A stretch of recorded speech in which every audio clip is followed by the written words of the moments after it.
காம்ப்ளெக்ஸை ஒழிக்கணுங்கிறது தான் அதனுடைய கான்செப்ட். பள்ளன் என்பதுக்கும் தேவேந்திர வேளாருக்கும் நிறைய வித்தியாசம் இருக்கு. உண்டா இல்லையா? பறையர் என்பதுக்கும் ஆதிராவிடர் என்பதுக்கும் நிறைய வித்தியாசம் இருக்கு. உதாரணத்துக்கு சொல்றேன்.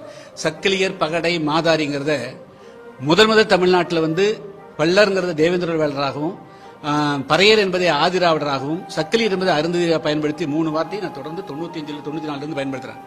கலைஞர் எங்கிட்ட அவர் ரொம்ப நெருக்கமா இருப்பார். தோல் மேல் கை மட்டும் கூட பேசுவார், நடந்து போவார்.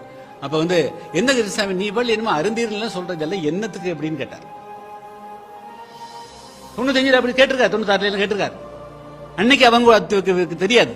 நான் சொல்றது ஒருத்தர் நான் சக்கிலின்னு சொல்றதை விட அருந்தீர்னு சொல்றது இந்த தாழ்வு சிக்கல ஒரு பொது இடத்துல அவங்களுக்கு ஒரு பூஸ்டப் தான்.